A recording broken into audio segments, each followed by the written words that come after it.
Hello my dear friends, હું નિમિષા પ્રજાપતિ તમારું સ્વાગત કરું છું મારા કિચનમાં. તો આજે આપણે બનાવવાના છીએ દાળ વડા. તો એના માટે એક મોટો વાટકો આપણે દાળ લઈ લઈશું અને એને પલાળી લઈશું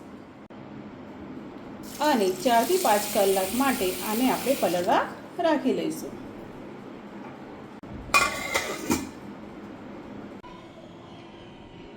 તો 4 કલાક પછી આપણે જોઈએ છીએ તો દાળ એકદમ સરસ રીતે પલળી ગઈ છે. તો હવે આપણે આના ફોતરા કાઢી લઈશું. આપણે આને 4 થી 5 વાર ધોઈ લઈશું.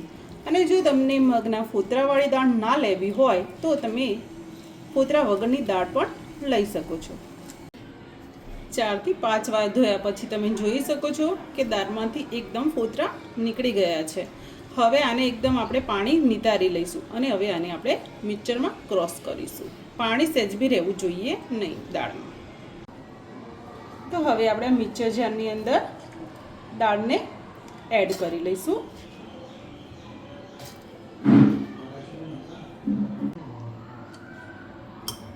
તો હવે આની અંદર આપણે આટલા મરચાં અને આદું લઈ લઈશું. તો પહેલાં આદું એડ કરી લઈશું, મરચાં એડ કરી લઈશું અને લસણ બી આની અંદર એડ કરી દઈશું. એટલે બધું એકસાથે મિક્સર જારમાં પીસાઈ જશે. આપણે આની અંદર સહેજ પાણીનો ઉપયોગ કરવાનો નથી.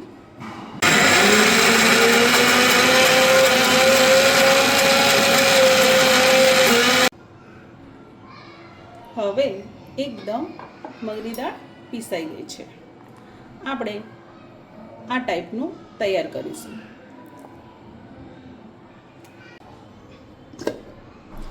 એ જ રીતે બીજી પણ મગની દાળ પીસી લીધી છે. તો હવે આને આપણે એક બાઉલ કે તપેલીમાં કાઢી લઈશું. તો હવે આપણે જોઈએ છે તો આપણું બેટર એકદમ તૈયાર થઈ ગયું છે. આની આટલી થિકનેસ તમારે રાખવી જેથી દાળ વડા એકદમ પરફેક્ટ ઉતરશે. બેટર એકદમ તૈયાર થઈ ગયું છે. તો આની અંદર આપણે મીઠું એડ કરી લઈશું. મીઠું તમે તમારા સ્વાદ અનુસાર એડ કરી શકો છો. હવે આની અંદર થોડી ધાણા એડ કરી લઈશું.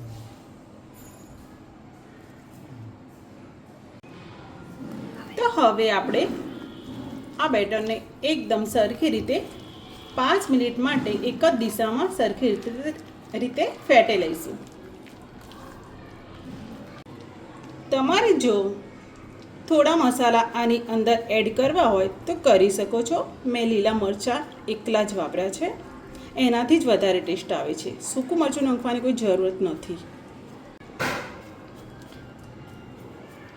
5 મિનિટ સુધી આ રીતે હલાવીશું તો દાળ વડા એકદમ મસ્ત પોચા બનીને રેડી થશે. તો હવે આપણે તેલ ગરમ કરવા રાખી લઈએ. બેટર એકદમ તૈયાર થઈ ગયું છે. બેટર એકદમ સરસ રીતે ફેટાઈ ગયું છે. તમે જોઈ શકો છો. બેટરની આપણે આટલી થિકનેસ રાખીએ છીએ તો એકદમ તમારા દાળ વડા સરસ બનીને તૈયાર થશે. તો ચાલો હવે તેલ ગરમ કરવા રાખી લઈએ. તો તેલ એકદમ ગરમ થઈ ગયું છે. ચેક કરી લઈએ. તો ચેક કરીને જોઈએ છે તો એકદમ તેલ ગરમ થઈ ગયું છે.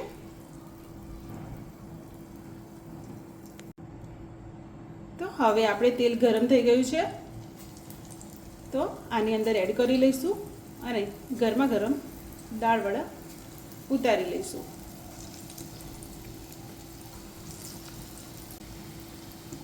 ઘરે બનાવેલા દાળ વડા એટલા ટેસ્ટી લાગે છે કે ઘરના હોશે હોશે ખાય છે. તમે જોઈ શકો છો એકદમ દાળ વડા ઉપર આવી ગયા છે. તેલ બી એકદમ સરસ રીતે ગરમ થઈ ગયું છે. તો હવે આને આપણે એક સાઈડથી તળવા દઈશું, પછી આને પલટાઈ દઈશું. કેટલા એકદમ મસ્ત દેખાય છે. જોતાની સાથે જેવું થાય છે કે હાલ જ ખાઈ લો. તમને બી થતું હશે. દેખાય છે ને એકદમ જોરદાર. અરે વાહ મમ્મી, આજે તો પપ્પાના ફેવરેટ દાળ વડા બની રહ્યા છે. ખાસ તો જો એકદમ પપ્પા ફેવરાઇટ. આવડેથી શું હતું, આપણે રેસીપીમાં આવતા નહોતા ને તો બધાની કોમેન્ટો આવતી હતી કે કેમ આવડેથી દેખાતા નથી બેન, રેસીપી નથી મૂકતા.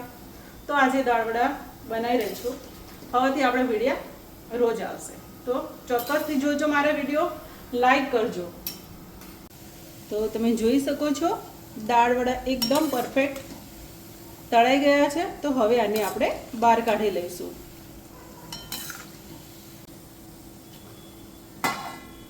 તમે જોઈ શકો છો બહારથી એકદમ ક્રિસ્પી અને અંદરથી એકદમ સોફ્ટ દેખાઈ રહ્યા છે.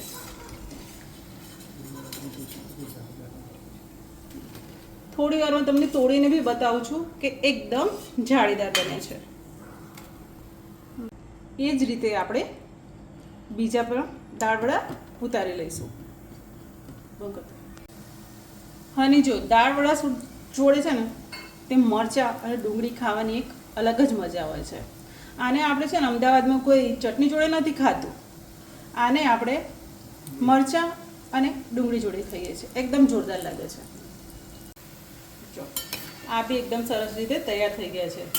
દાળ વડાની અંદર જો થોડા થોડા દાણા હોય ને તો એકદમ ક્રિસ્પી બને છે. એકદમ પીસતી વખત થોડા દાણેદાર બી રાખવા. આને બી આપણે ઉતારી લઈશું. આ દાળ વડા એકદમ મસ્ત બને છે. એકદમ કરકરા, બહારથી ક્રિસ્પી, અંદરથી સોફ્ટ. અંદરથી સોફ્ટ. જોયો અને કેવા દેખાય છે.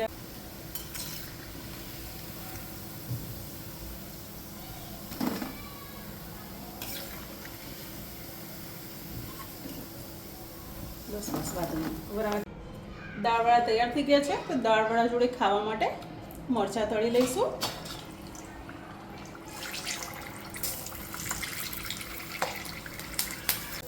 મરચાં બી એકદમ તળાઈને રેડી થઈ ગયા છે.